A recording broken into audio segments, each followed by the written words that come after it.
Dobro večer svima. Good evening, everybody.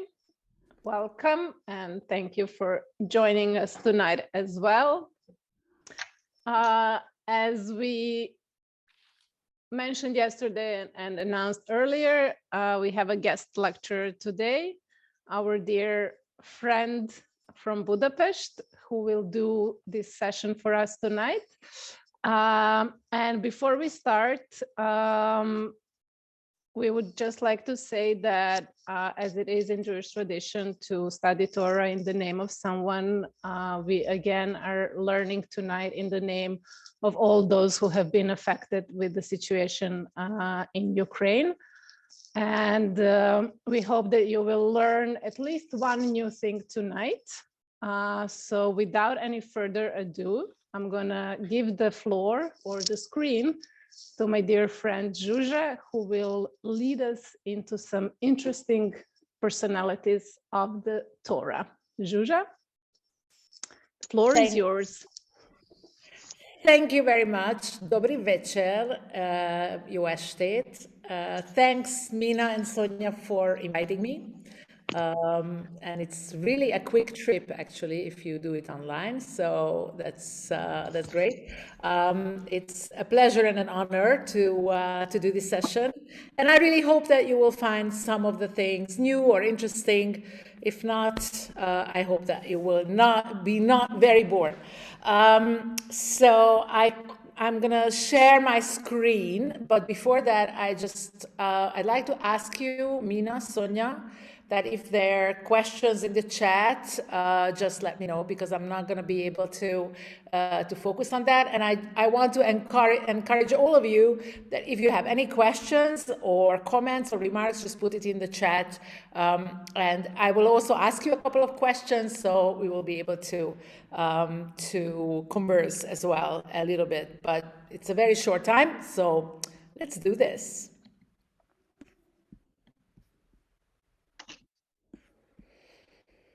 Okay, so who recognizes this guy?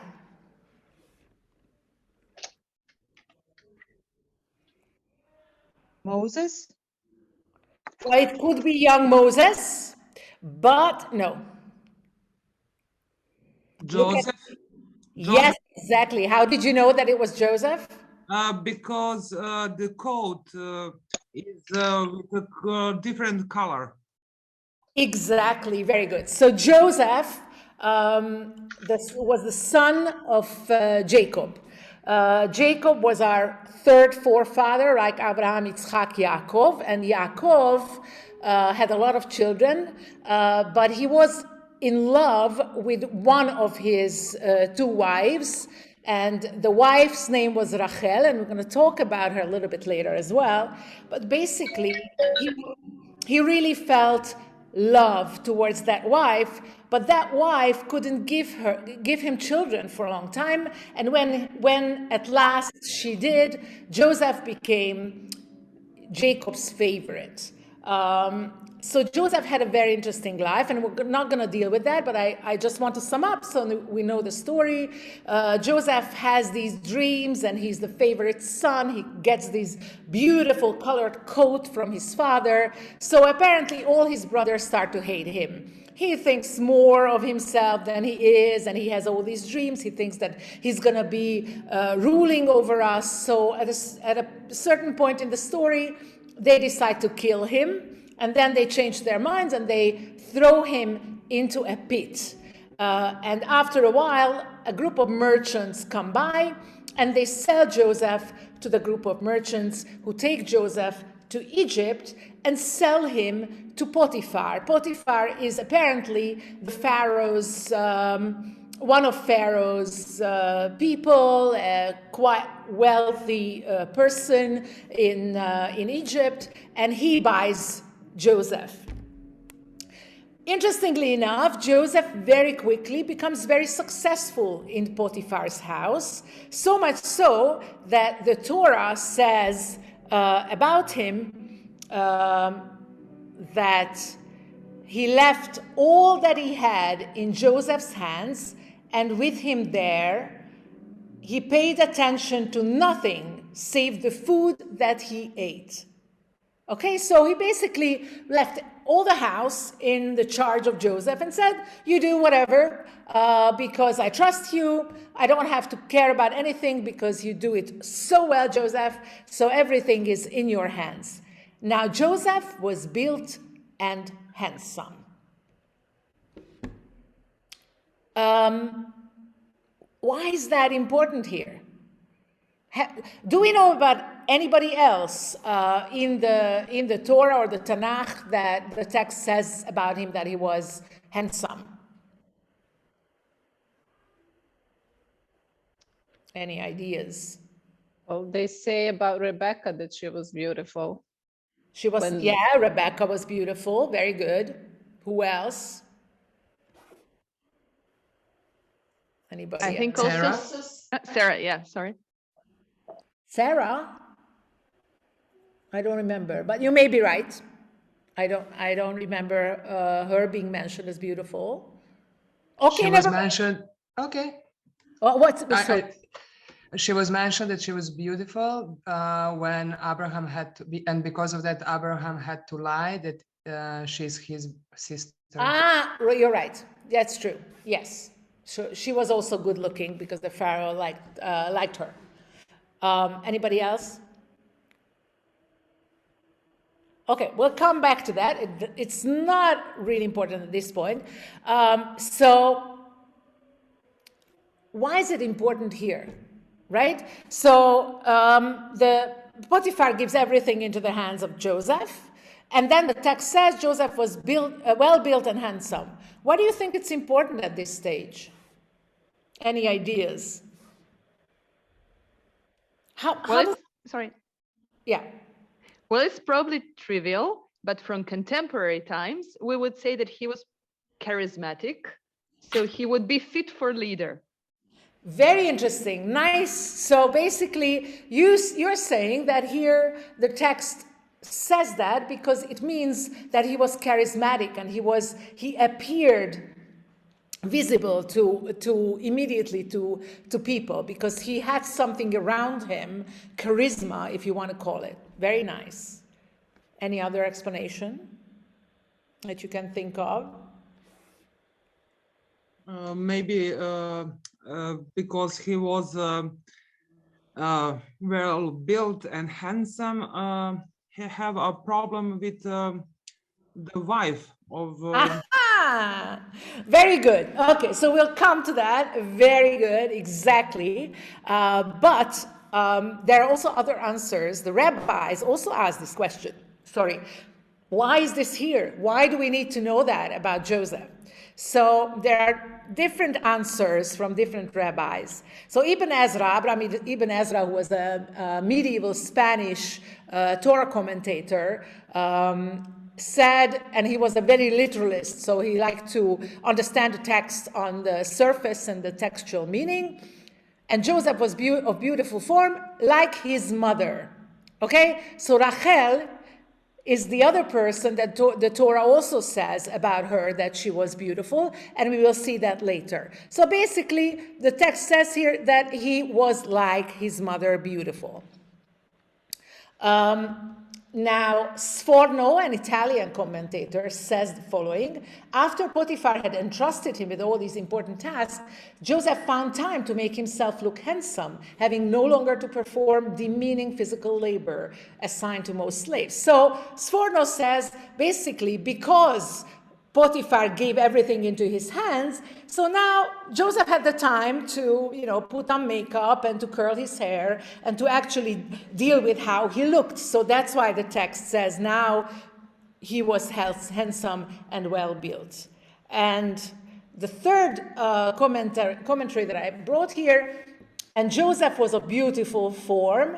As soon as he saw that he was ruler in the house, he began to eat and drink and curl his hair. And the Holy One, blessed be he, said to him, your father is mourning, and you curl your hair. I will let a bear loose against you. That's Rashi actually.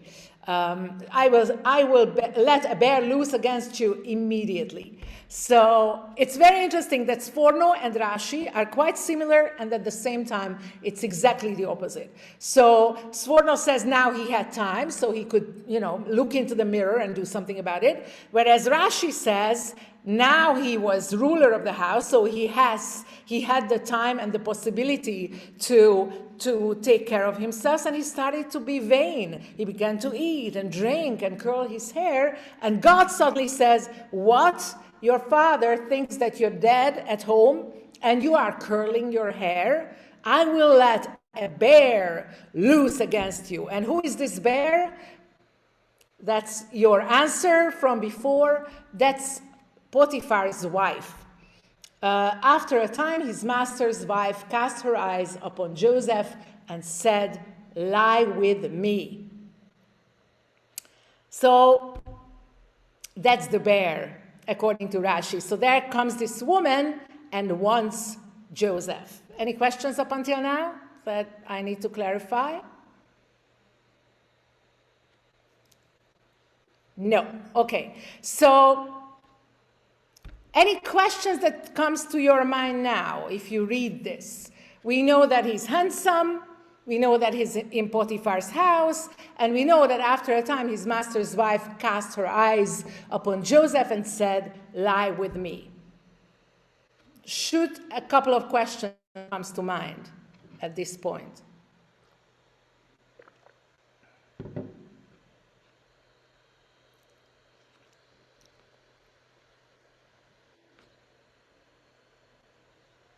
No questions.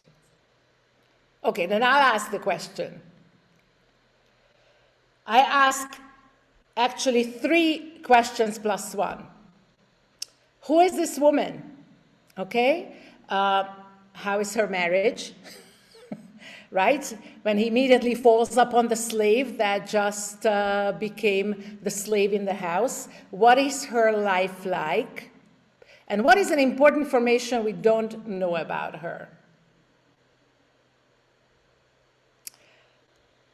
So all these questions I ask because the text doesn't say anything about that. Okay, we know that she's Potiphar's wife.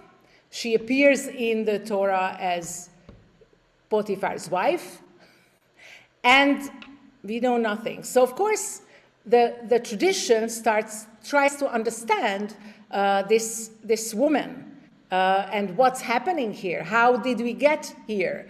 There's a lot of gaps, right? How did we get here that she suddenly wants to lie with him? So there's one explanation from Das Kenim, which is a Torah commentary, as you see, compiled in the 12th, 13th century. So it's pure imagination. Of course, it's based on textual analysis. During the 12 months that Joseph was in Potiphar's house, he was exposed to those tactics by Potiphar's wife on a daily basis. When the Torah speaks of these ongoing attempts at seduction as occurring yom-yom, every day, this must be considered as if Joseph had withstood a year's temptation. The word is used as meaning a year. He would literally have to take evasive action, such as covering his face, practically shrinking to the ground. She would use instruments in order to force him to resume his normal posture. She would use the argument that she was not really married to Potiphar. He was a homosexual and had never consummated the marriage. He had to explain to her that the Hebrews were not allowed to have sexual relations with Egyptian women, even if the latter were unmarried. She would threaten him with having him consigned to jail. Joseph would reply that his God had means of freeing him from jail. She would threaten to have him blinded, to which he replied that his God could make the blind see.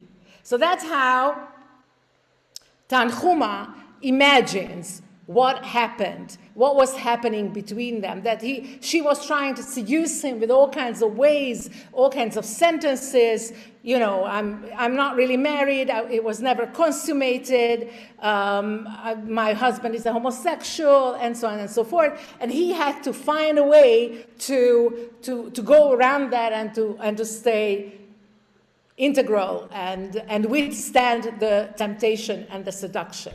Okay, so that's how Tanhuma imagines it. What kind of a picture do we have from this about Mrs. Potiphar?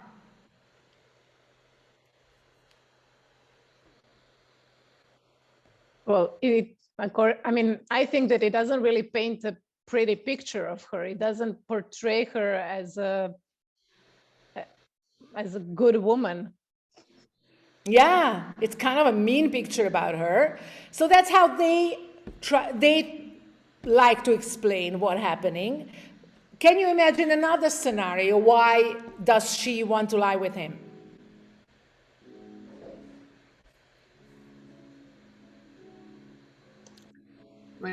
Maybe she's in love.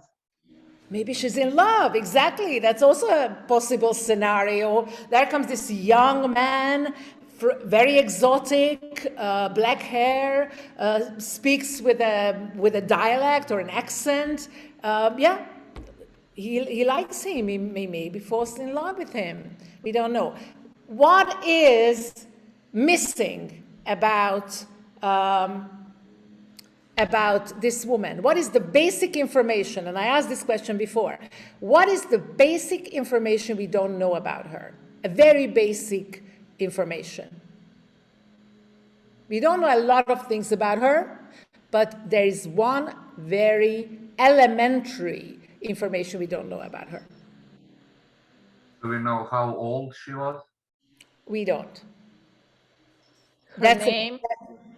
Yes, we don't know her name, right? She appears in the Torah as Mrs. Potiphar, basically.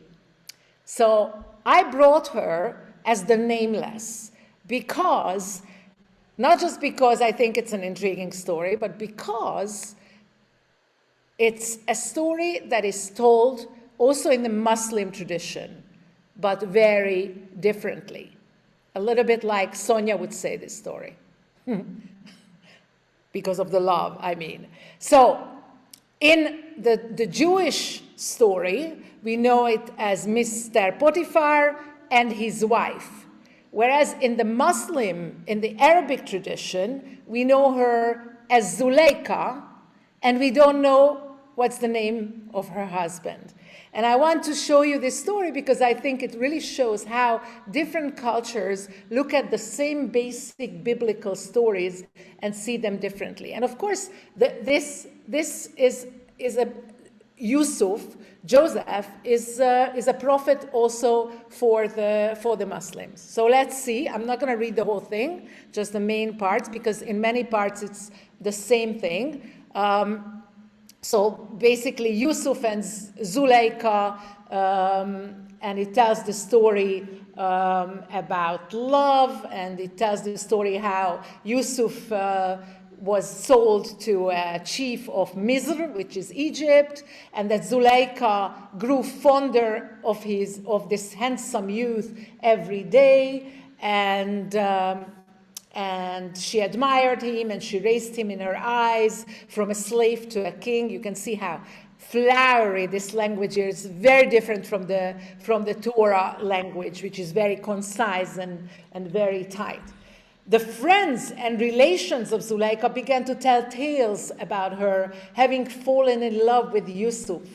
And as it is natural for people to take interest in the fault of others, it eventually put Zuleika in a difficult position. She once invited all her relations and friends and put into the hands of each of them a lemon and a knife and told them all to cut the lemons when she should tell them, and then called Yusuf. When he came, she told them to cut the lemons, but the eyes of everyone among them were so attracted by the appearance of Yusuf that many, instead of cutting the lemon, cut their fingers. Yeah. So Zuleika, so entirely won by Yusuf, forgot in the love of him what was right and what is wrong, and she became intimate. They became more intimate every day until a spell of passion came and separated them. When the shadow of passion fell upon the soul of Yusuf, Zuleika happened to think of covering the face of the idol which was in her room. This astonished Yusuf and made him ask her, "What are you doing?" She said, "I'm covering the face of my God that he shouldn't see us." This startled Yusuf. He was the vision of his father pointing his finger towards heaven. And Yusuf said, "Oh, Zuleika, what do you think? The eyes of your God can be covered with a piece of cloth, but the eyes of my God cannot be covered." So Zuleika is basically overwhelmed with passion, but this doesn't happen. And he throws Yusuf, he makes Yusuf thrown into prison. We know that part of the story. He gets into prison and solves dreams and gets to Pharaoh and solves Pharaoh's dream, and he becomes somebody big in the Egyptian empire. Meanwhile, Zuleika is still in love with Yusuf, and his love becomes melancholy and depression. And so once Yusuf, riding with his retinue, happened to pass by the place where Zuleika, in her utter misery, was spending her days. On hearing the sound of horses' hoofs, many people ran to see the company passing, and all called out, "It is Yusuf, Yusuf." On hearing this, Zuleika desired to look at him once again. When Yusuf saw her, he didn't recognize her, but he stopped, seeing that some woman wants to speak with him. He was moved to see a person who was so sad and asked, "What do you want of me?" So she said, "Zuleika has still the same desire, O Yusuf, and it will continue here and the hereafter. I have desired you, and you alone will I desire." Yusuf became very convinced of her constant love and was moved by her state of misery. He kissed her, and then they were married and lived in happiness ever after. I just want to look at your faces. So,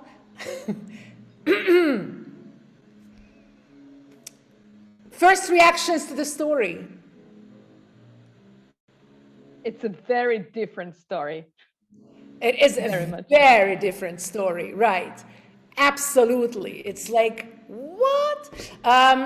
So isn't that amazing that we have the story from the Torah, which is a concise, very tight story where Mrs. Potiphar appears without a name, and just we know about her desire, her lust, and then she is the evil who actually gets Joseph into prison. And then from the Muslim side, we hear this amazing, Hollywood story, exactly. It's amazing Hollywood story of love, and you can see the flowers and the fruits of the Arabic calligraphy, actually like weaving this story from the other side, giving a name to Zuleika, taking the name away from Potiphar. I think it's lovely. So I just wanted to show you a story of a nameless person in the Torah, and we have some. What is so different is that we learn what she wants and desires exactly. So we hear about, which we don't hear about the Torah, we actually hear that it's a passion, it's love, it's we hear what's happening to her emotions, which we don't hear in the Torah. You're very right, Dragana. Okay, now Laban had two daughters. The name of the older one was Leah, and the name of the younger one was Rachel. Leah had weak eyes, Rachel was shapely and beautiful. You You see? So not just Joseph was beautiful, but his mother was beautiful as well. Rachel was shapely and beautiful, and Leah had weak eyes. So which do you think on this picture is Rachel and which one is Leah? Probably Leah on the left. Yeah. Why do you say that? The way she looks. Because of the weak eyes? Because she's Yeah, looking... because of the weak eyes, the way she's represented here, you know, the way she looks, it seems like, well, the figure on the right obviously is doing something and she can see the flowers, so obviously her sight is good. Nice. Very, very nice what you say. Very interesting. Yeah. So the flowers represent also beauty in a way, and she is in a dark dress and she's looking down. Yes, Dragana. Yes, I'm also thinking if they were so different. So if Leah had weak eyes, the two of them probably had some dynamics between them. So here, Rachel looks very proud, somehow very assured in herself, and somehow Leah is just there. Yeah. Yeah, a great observation. And we will see how it actually plays out in the dynamics between them. And I think you're right. Rachel probably felt very self-confident in a way, and we will see why. And I just want to point out that we were talking about who appears beautiful in the Bible, and here it's exactly the same word that the Torah uses, Yafet Toar, the same as was used for Yosef. Now, so who is the older and who is the younger again? Leah is older. Exactly. Leah is older and Rachel is younger. Now, I don't know if you know, but in the Jewish tradition, and probably you know, on Friday evening, there's a custom to say blessings over the children, okay? And the blessing for the boys is, may God make you like Ephraim and Menashe, who were the sons of Yosef. And the blessing for the girls is, may God make you like Sarah, Rebecca, Rachel, and Leah. Do you notice anything? That Leah is the last. Where should she be? One before the last. Exactly, right? So she should be, according to birth, Sarah, Rebecca, Leah, and Rachel. So that's already a sign for something, right? Something is not right here. And especially not because here are the 12 tribes of Israel, right? Abraham, Sarah, we have Yitzchak. Yitzchak marries Rebecca, and they have two sons. One is Yaakov, and the other one is Esav. And Yaakov has 12 sons, the 12 tribes of Israel, and one daughter, Dinah, written in red, poor woman. And I guess just because, yeah, she's a woman. So all the women, actually, I just noticed that all the women are in red. Sorry. So as you see here, you can see the mother the mothers of the different children of the 12 tribes of Israel. So Leah wins this competition with 6 sons and the daughter. Then come the 2 servants, Leah's servant with 2 and 2, Bilhah with 2, and Rachel, the younger sister, with Yosef, and then Benjamin, the youngest one. So you see that Leah gave Yaakov a lot of children, and still she somehow gets to the end of the line. But that's not all. So let's just see a little bit about the story, what happens here. We read this already. Laban had 2 daughters. The name of the older was Leah, and the name of the younger, Rachel. Laban said, the father, Jacob was in love with Rachel. So Jacob arrives and falls in love immediately with Rachel and says, I'm going to work for your daughter Rachel 7 years in return for getting her. And Laban says, you know what, it's better to give her to you than to some other man because you're family. So stay here with me. So Jacob stays, works 7 years as he promised, and then the wedding night comes, and they go into the tent, and in the morning he suddenly sees that the woman that lies next to him is not Rachel but Leah. And of course he probably is very upset. What is this you have done to me? I served you for Rachel, didn't I? Why have you deceived me? And Laban replies, it is not our custom here to give the younger daughter in marriage before the older one. What does he refer to here? Anybody knows?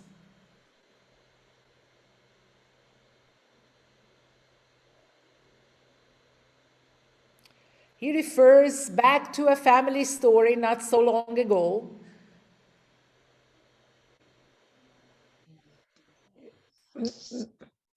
Yes? Well, maybe maybe to the story of blessing, when Yitzhak was supposed to give the blessing to his older son, but then Yaakov kind of stole it. Yaakov kind of stole it, exactly. So Yaakov was the younger one. Esav, his brother, should have received the blessing of the firstborn, which was a very important thing in those times. The blessing of the firstborn meant the inheritance. But Yaakov, together with his mom, Rebecca, basically cheated the old blind Yitzhak, and Yaakov received the blessing of the firstborn. So probably Laban here kind of says, you know what? This is not how we do things. You might have got the blessing of the firstborn, but I'm not giving the younger daughter before the older daughter. So Yaakov doesn't really fight a lot because he probably gets the message and says, I will work another 7 years for Rachel, and he did so, and then he marries also Rachel. And Leah starts giving him children. Now listen to the names of these children. When the Lord saw that Leah was not loved, he enabled her to conceive, but Rachel remained childless. Leah became pregnant and gave birth to a son. She named him Reuben, for she said, it is because the Lord has seen my misery. Surely my husband will love me now. She conceived again, and when she gave birth to a son, she said, because the Lord heard that I'm not loved, he gave me this one too. So she named him Shimon. And again she conceived. And now at last my husband will become attached to me because I have borne him 3 sons. So he was named Levi. She conceived again. This time I will praise the Lord. So she named him Yuda. Then she stopped having children. So if you just read this, if you see the names she's giving to her children, what is she going through? What is it to be like Leah?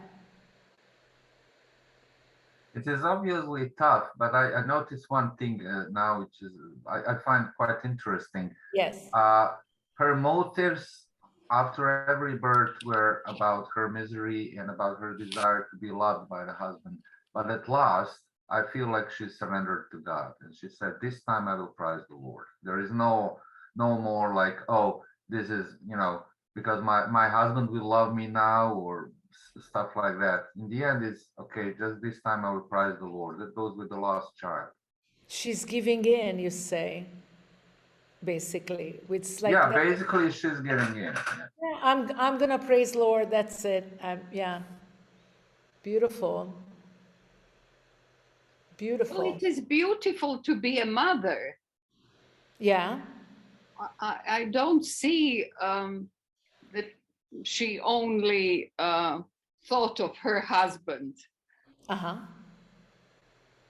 So it's I also think that it is a blessing to be a mother. And then you have a pleasure the whole day to take care. So if I understand you right, it's kind of like a balance that on the one hand, it's beautiful experience to be a mother. At the same time, she's still trying to get her husband's love, but then she understands that she's getting a lot of joy just from being a mother. Yeah. Absolutely possible. And if he was a good father, then that was a joint. Yeah. I know that this is not the right answer. There's no right answer. There's only right answer. That is one of the right answers. Like in Montenegro. Okay, I don't get that.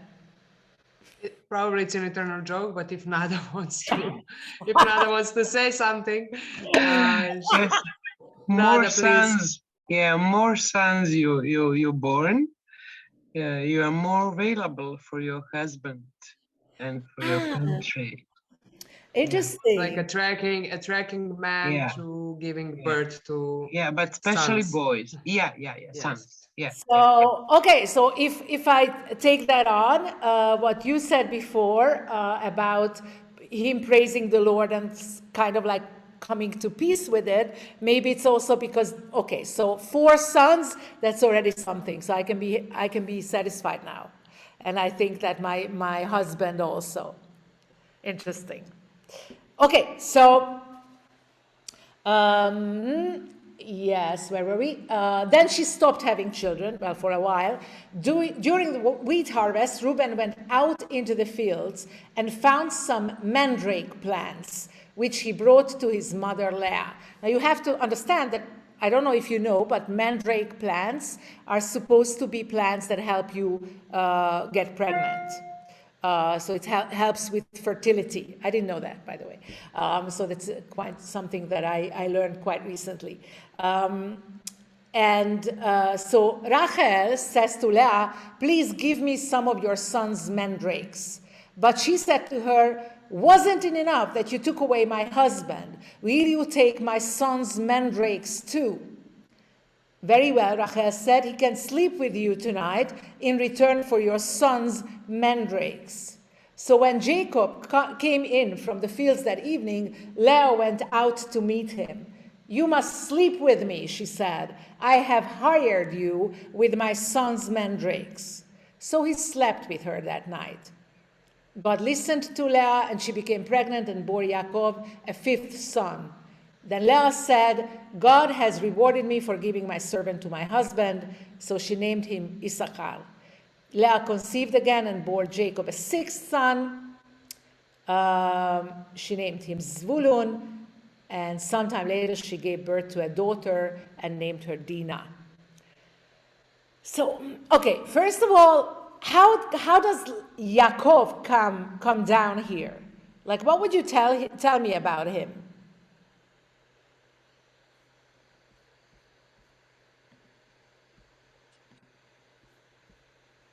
Well, Yaakov was trading most of his life. Trading? Yeah, trading for the status of the firstborn, then trading for his wives. And again, in this story, we find that his wife was trading also for him. True, yes. So now the world turns. Okay. Just an observation now, no conclusion. No, thank you, that's great. And Dragana says, what surprises me here is how Rachel treats Leah. Well, there was a rivalry, of course, but it was not negative, I think. It was not negative. Sure. Yeah. It was not a negative rivalry between the sisters. But I mean, it was not. No, I want to understand. How do you mean it's not a negative rivalry? Well, if you are a rival, from one point you accept somebody as an enemy or as a partner who is playing a game, who is better, who can achieve more love, who can be first on the kako se kaže, in the row, on the hierarchy. In the hierarchy, in the family. I see. I mean, that all this must have been important. Okay, I understand. So it's kind of like a sibling rivalry, and it was kind of like a natural thing in this family. To me, he's not really the main character in this story. Not at all, right? Yeah. I mean, so it's all about Leah and Rachel. And maybe we are all thinking in 20th century, 21st century terms, while the story happened so many years ago when it wasn't really important. One-to-one relationship, fidelity. It was more about having, as we said, male children. Yeah. And Jacob was just somebody who had to provide for the food and safety. And so maybe the women did all the rest. Yeah. Very nice, interesting. Also, for me, honestly, he's a little weak. Like, okay, so I have to sleep with you tonight. Fine, I'll sleep with you tonight. And then if Rachel came, no, you have to sleep with Mut. No, all right. As we would say, Jacob got around. At least I have someone to lie with, so I'll go with.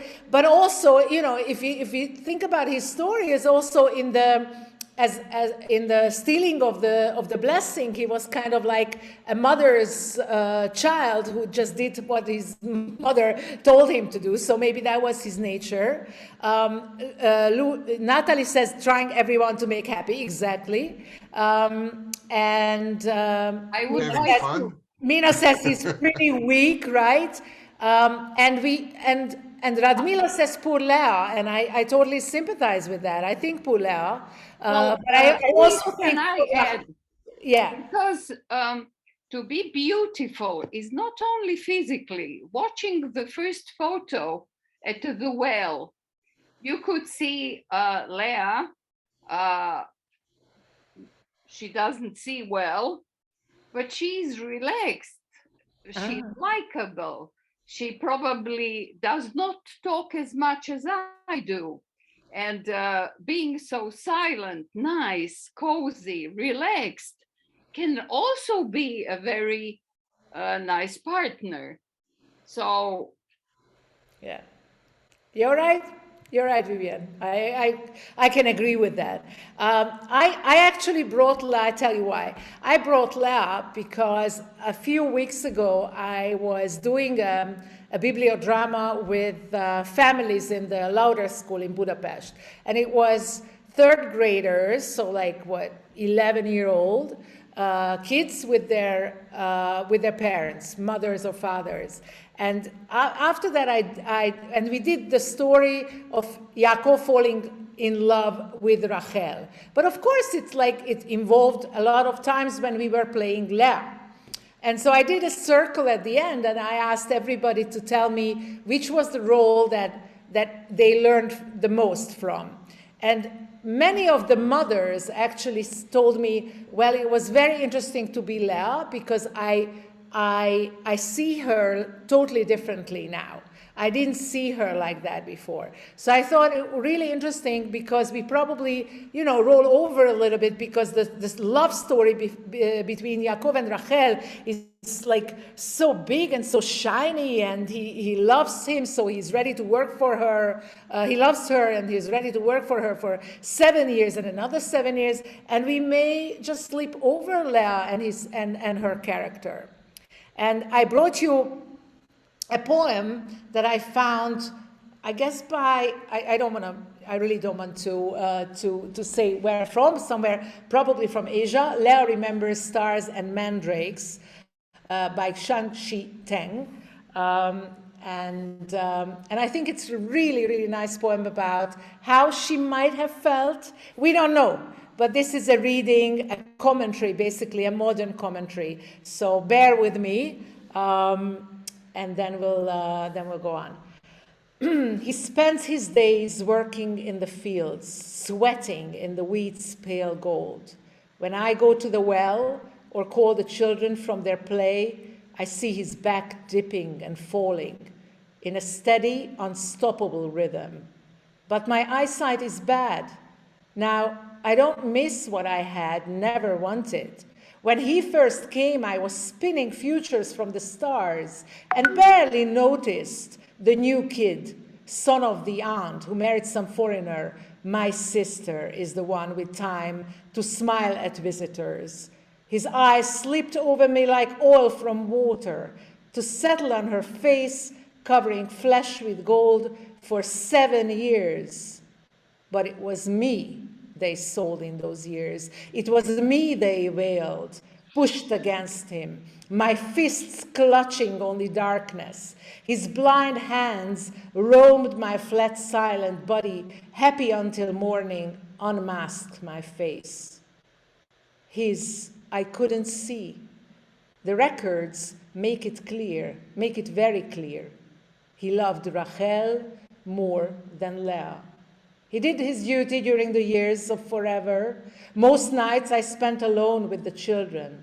Sometimes I lay outside, fractured vision melting the known stars, flickering on other eyes, other places.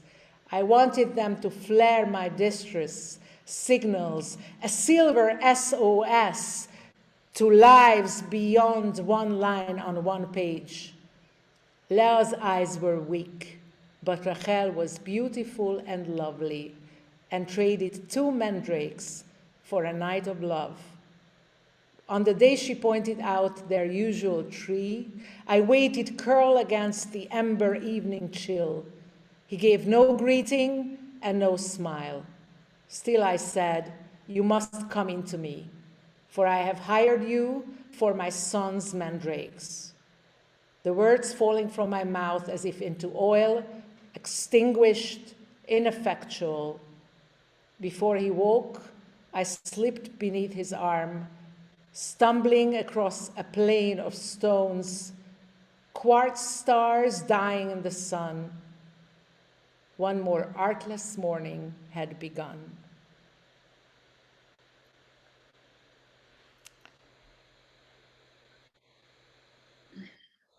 Any reactions? I know it's hard immediately. Wow, strong. Very strong. That's very nice. Ragana says it must have been hard for Rachel not to, it slipped up. It must have been hard for Rachel not to have children with all that beauty, and hard for Leah not to have Jacob's love in spite of having so many children. Life is not easy at all. Very sad, so sad on so many levels, yes. But beautiful. And I think, you know, when you said about reading, I think it's a reading from the 21st century. I think it's probably a modern reading also of an old text, but that makes it wonderful also. So I just want to finish Leah with, while you're digesting the poem, with 2 paintings. This is from the Sistine Chapel, and also gives back many emotions and the rift between the two parts of the family. And this one, which I forgot to write, whose painting is it? I'm very sorry. And this is from the beginning of the story, but I think it's amazing, like how a picture with the dynamics of the movements and of the directions can show you basically what's going to happen, right? It's this V and how Leah is turned to that side and Rachel is turned to that side, and how they're different, and how how you can see the rift actually between the two that will happen. I don't know if that's clear, but I love this painting.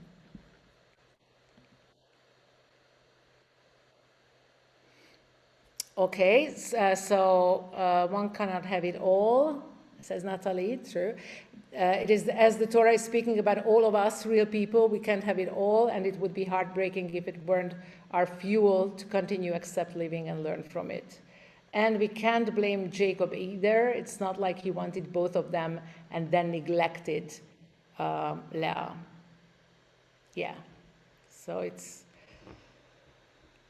also old times when mechanisms were controlled by the fathers, heads of the families, of the patriarchic heads of the families who cared about wealth and inheritance and order of birth. So, yep.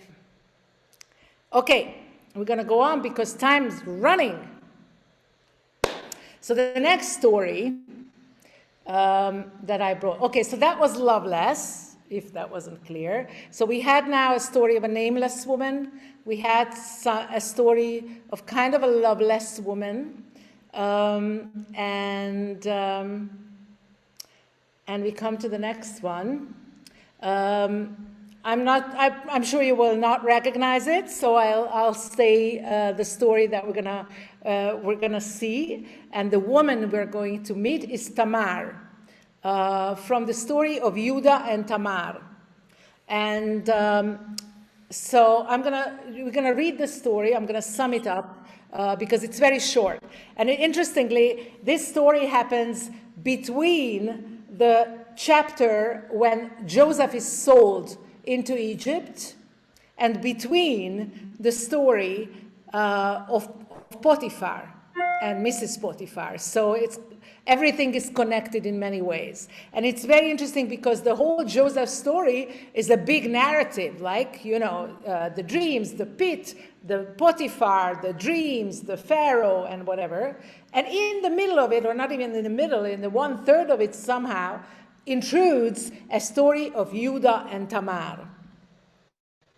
So the story is the following. Yuda, who is one of the 12 sons of Yaakov, as we learned now, he is the son of Leah. So Leah was the mother. He gets married.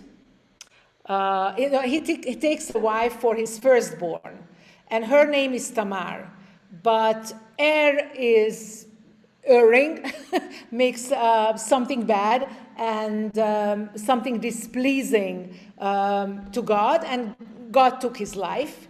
Then comes the second son, who doesn't want to do what a husband does, and so he's Onan from onanization. I don't know how it's called in English. You know that, right? We're all adults here. Okay, so that's his story, and he's displeasing to God, and God took his life also. And there's a third son, Shelah, but he's very young. So Yuda says to Tamar, his daughter-in-law, that, look, I have a son for you, and when he grows up, he will marry you, as he has to. Because there's this levirate marriage thing in Judaism where you have to continue somebody's name. So, so there is a kind of like an obligation to marry the widow. So Yuda says to his daughter-in-law, look, stay in your father's house as a widow, and when Shelah will grow up, then he will marry you. So Tamar went back, lived in his father's house, and a long time passes, and Yuda's wife, the mother, passes away. So he mourns, and then he has his needs. So he goes up to Timnah, to his sheep shearers with his friend, and they tell Tamar that his father-in-law is coming. So Tamar dresses up dresses up as a whore, basically, and disguises herself and sits at the entrance to Enaim, Petach Enaim, which I will talk a little bit later, which is on the road to Timnah. So Yehuda comes, sees this woman, likes her, has his needs, as I said, and says,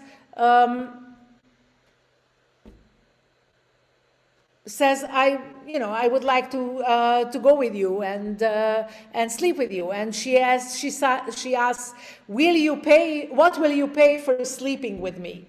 So he says, I will send a goat, from my flock. And she says, okay, but you must leave something until you send it. So he says, so what shall I leave with you? She says, your seal and your cord and the staff which you carry. So he gave them all, and he slept with her, and she gets pregnant. Then she goes on her way, and he goes on his way, and Yehuda wants to send the goat as he promised with his friend, but the friend cannot find Tamar. So he asked the people in the town, where is this prostitute, the one who sits at Enaim? But they said, there has never been a prostitute here. So he goes back to Yehuda and says, I couldn't find her. And the townspeople said that there has never been a prostitute here. So Yehuda said, okay, what to do? Let her keep my stuff. And I tried to send her the goat, and we couldn't find her. About 3 months later, they tell Yehuda that his daughter-in-law, Tamar, has played the whore, the prostitute, and she's pregnant. So Yehuda gets angry. He said, okay, bring her out and let her be burned. So they bring her out, and she sends a message to her father-in-law, I am with child by the man whom these things belong. And she added, recognize these, whose seal and cord and staff are these? And Yehuda recognized them, of course, and said, she is more in the right than I, since I didn't give her to my son Shelah.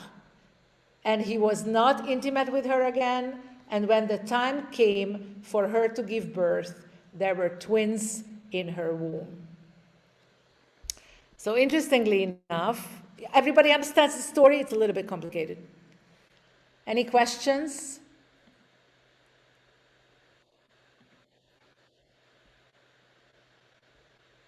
No questions? So interesting, I'll tell you, it has also a kind of cliffhanger at the end that I'll tell you in a moment. But interestingly enough, the 17th century art took this theme a lot.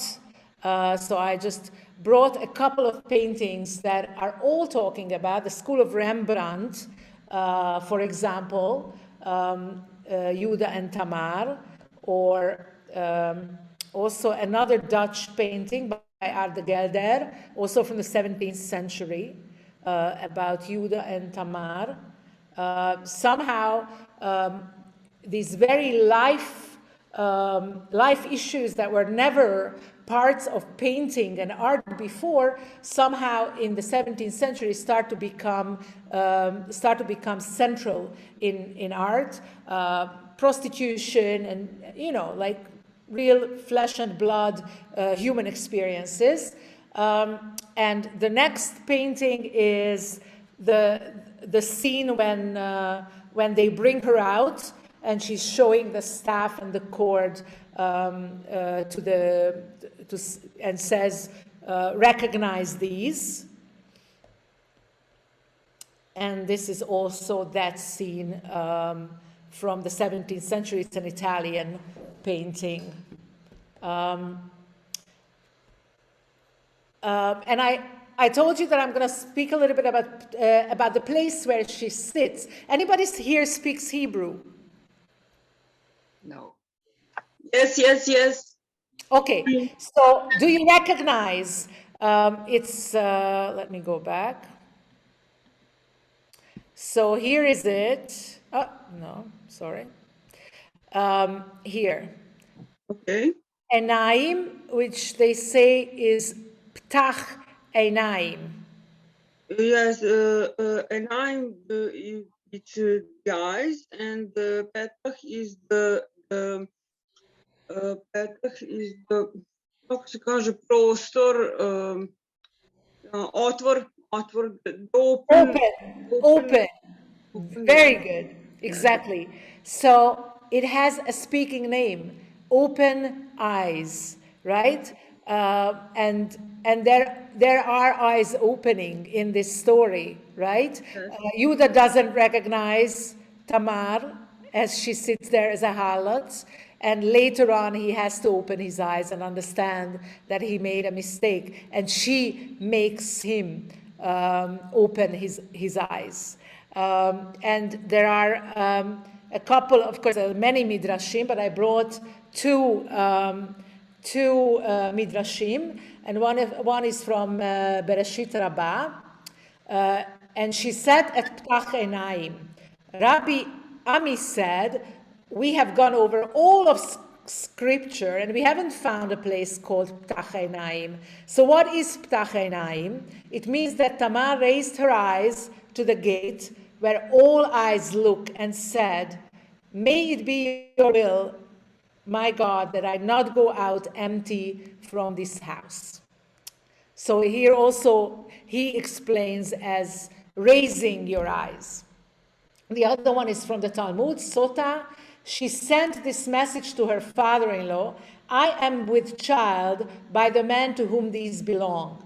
But why didn't she just come out and say the child was Judah's? And several different rabbis teach, better for a person to throw himself into a fiery furnace rather than shame someone else in public. Where do we learn this? From Tamar. So according to the Talmudic rabbis, we actually learn about not shaming somebody publicly from Tamar. So she taught us something very important.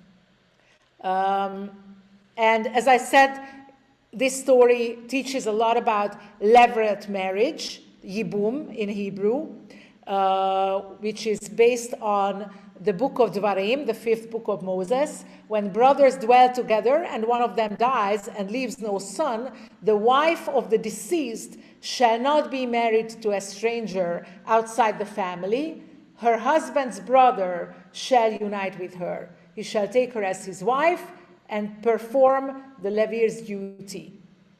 And the first son that she bears shall be accounted to the dead brother, that his name not blotted out in Israel. So that's levirate marriage. And the cliffhanger is that Tamar gave birth to twins. Anybody knows the names of the twins? No. It's Zerach and Peretz. And Peretz is the great-grandfather of King David. So if you think about it, okay, that the Messiah, because King David's line is the line of the Messiah, right? So this line that is through Tamar leads to the Messiah.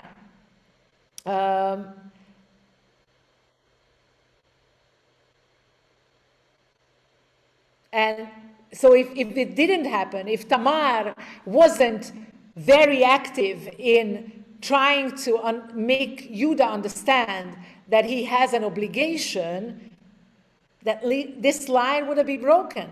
So that's a very, very important part of this story, okay? The continuation of Judaism and the line to Messiah is actually through this act of harlotry in a way. She was a smart woman. She was a smart, tough woman, I would say. I hope there isn't a very Muslim brave. side to this story. There isn't a Muslim side to this story. You're right, there isn't. So I called her hopeless because I wanted to have this pun with the less, but she actually may have been hopeless at the beginning, but she clearly acted for her own future and life. Okay, we come to the fourth one. Anybody remembers the title? Who will be, like, what is the fourth one? Shameless? Nah. Shameless. That would have been good. Husbandless. No. So the fourth one I called ageless. And that's our last character for the evening. So we're in the story when the Jews enter Egypt, okay? So Joseph solved the Pharaoh's dream, and he becomes big guy, the second in charge in Egypt. The brothers come, he reveals himself, they make peace, they bring Yaakov, and everybody comes to Egypt where there's food, and we know how it turned out, but never mind.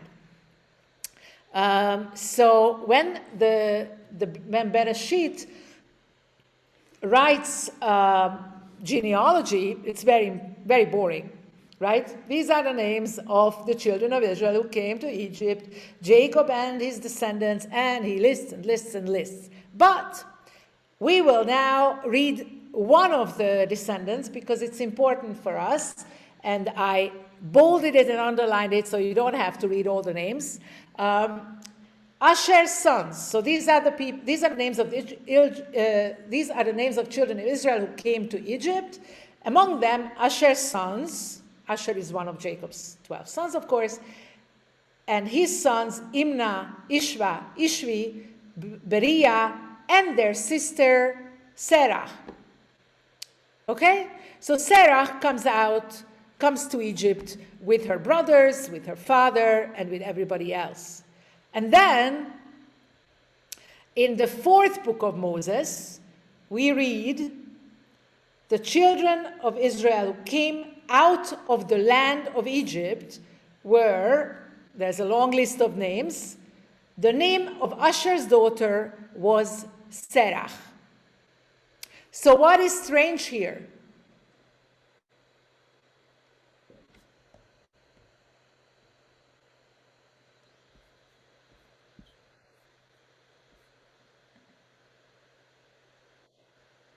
Well, the fact that,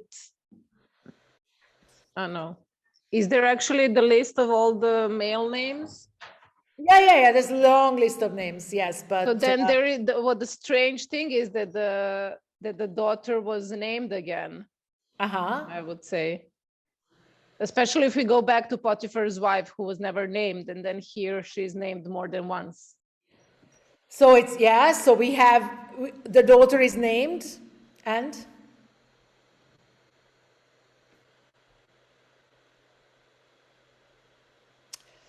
Okay, so I tell you.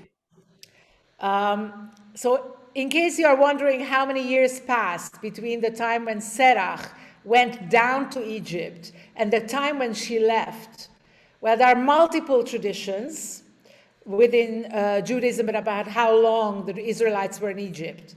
In the Exodus, the Torah states that the Israelites spent 430 years in Egypt, but adding up the years ascribed to each event by the Torah leads to a total of 215 years, the minimum, okay? So some go with this number.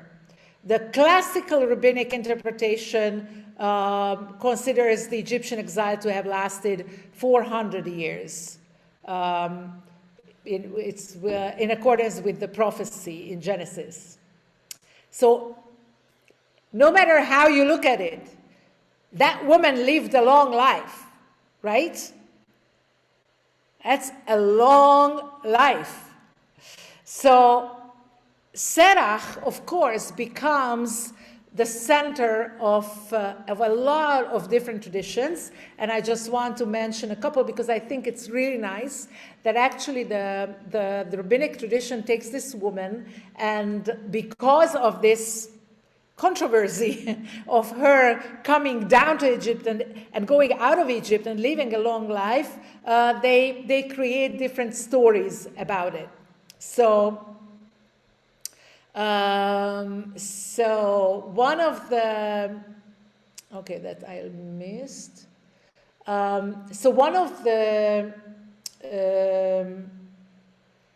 midrashim, wait, let me see if I brought here. Excuse me, but why do we take it for granted that it was the same person? How come? I mean, it could be, of course, somebody's grandchildren who have the same names. You are perfectly right, and we're not. I'm not. But the rabbis do. So the rabbis think that it's the same person. Okay. And there is actually a rabbinic tradition that Serach is one of a small number of special people who never die, but instead are mystically taken to heaven alive as a reward for, well, I'll tell you the midrash and then I'll tell you what she gets a reward for. Okay, so here is I'll come back to this picture in a moment. So here are the midrashim.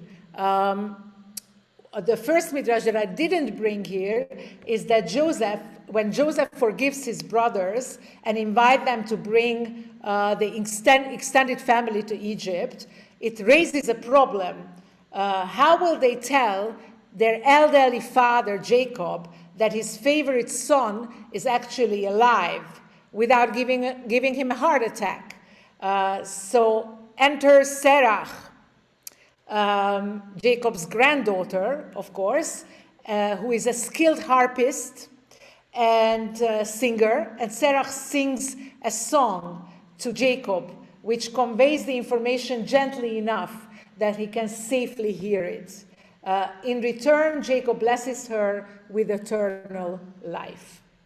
Okay, and that's when Midrash number 4 comes in. Serach is listed as one of the handful people who ascend to heaven alive, along with other exceptionally holy people like Eliyahu, the prophet, and it marks her as a figure of mystical importance. So the reward for telling Jacob that his son is alive in such a way that he doesn't get a heart attack. Midrash number 2 says that Joseph made his descendants promise that when they go out of Egypt, that they don't leave him in Egypt, but they will take him with them and they bring him to the land of Israel. Now there's a problem because on the eve of the Exodus, Moses doesn't know where Joseph is buried. So who else does he turn to than to Serach, who of course was there when Joseph was buried, and she tells Moses the Pharaoh had hidden Joseph's coffin beneath the Nile and leads Moses to the spot. Moses calls to the bones of Joseph and the coffin rises from the river, removing a barrier to the Exodus so they can go out of Egypt. And Midrash number 3, I think they're amazing, by the way. They're creative, imaginative, they're amazing. And of course, probably not very true, but who cares? Many generations later, Serach overhears the rabbis of the Talmud discussing what the Sea of Reeds looked like when it parted. One rabbi says the water was like a net or lattice work. Serach looks in and informs them, based on her first-hand experience, that they are wrong. The water looked like windows, or according to some translations, revolving doors. Isn't that wonderful? And this here is the Serach Bat Asher cemetery, because in Persian Jewish tradition, Serach was a member of the local community, and though she mystically lived for millennia, she was not immortal. The Persian Jews of the city of Isfahan believed that Serach Bat Asher actually lived among them until she died in a great fire in their synagogue in the 12th century CE. The synagogue and its successors were then known as the synagogue of Serach Bat Asher. In the Jewish cemetery of Isfahan, there was to be found, at least until the end of the 19th century, a tombstone marking the final resting place of Serach, the daughter of Asher, the son of our patriarch Jacob. And it was a major pilgrimage site for the Jews of Persia. So much so that the Jews of Persia used to bow down, actually, to the gravestone of Serach. So I put it at the end because I think it's a wonderful story of a woman who probably lived very long time. But I mostly love the fact that the rabbis create this female figure and gave her a lot of different wonderful stories. I think that's great. And these are just some of the pictures that I found as I Googled Serach Bat Asher. So these were our four figures: the nameless Mrs. Potiphar, the loveless sibling Leah, the hopeless but then active Tamar, and Serach Bat Asher. And I didn't want to end here, so I just add one more slide for you, because I think that these are biblical characters, biblical female characters. They're interesting, they're multifaceted, they have a lot of sides to them. And all through Jewish history, there were women who are really interesting and should be studied. So I just added three.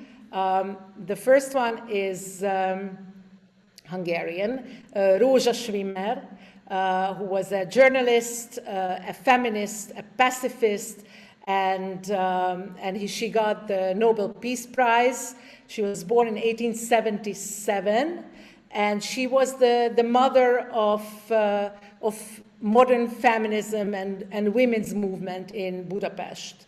And she created a lot of different organizations to defend the rights of women.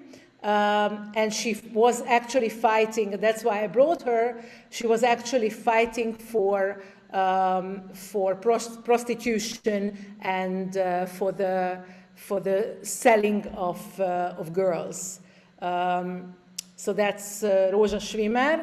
In the middle, you see a book by Sarah Bas Toivim, Sore Bas Toivim, the daughter of Mordechai, the daughter of Isaac or Yaakov, who was born in the Ukraine, great-granddaughter of Rabbi Mordechai of Brisk, and she supposedly wrote a lot of different works, but there's big debate until today whether there was a woman like her.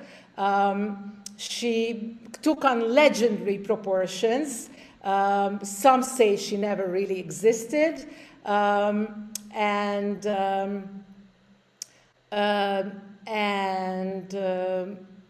it's I don't know if I said, it's 18th century when we're talking about. A lot of texts were attributed to her, and she referred to herself as I, the renowned woman, Sore Bas Toivim, of distinguished ancestry, and tells the story of her fall from a wealthy youth to an old age of poverty and wandering. And she wrote supposedly tchinas, which involve a lot of different customs to all kinds of like magical things that you can do in order to change your fortune. And the third one, the last one, is a synagogue in Portugal. And the women, it's a group of women, were called rezadeiras, prayer women. Apparently, they played a very important role in crypto-Jewish practice after the Inquisition came to Spain and Portugal, because a lot of Jews, as you know, hid that they were Jewish and hid their Jewish practices. And women played an increasingly important role as they recited the prayers, but they did that in the kitchen singing so that nobody would understand and notice that they're actually leading the prayer, because nobody would suspect women in the kitchen who are singing with actually singing prayers and leading the service. So these are the rezadeiras, also heroic women, if you ask me. Well, that ends the session. I hope I didn't exhaust you totally. I hope it was interesting, and thank you for all your answers and interaction and wonderful ideas, and it was very interesting to listen to them as well. Wow, I mean, first of all, thank you. You didn't exhaust me, but you raised so many different thoughts, and I hope in others as well, and presented these women in a unusual light, I would say, unusual from the perception that we usually have. And you spotlighted them, as we did throughout the session. We spotlighted you. And I hope that really each one of us got inspiration to dive in deeper, explore them further, ask more questions, which is, I hope, always the purpose of what we do. And I want to thank you really for inspirational session. Thank you.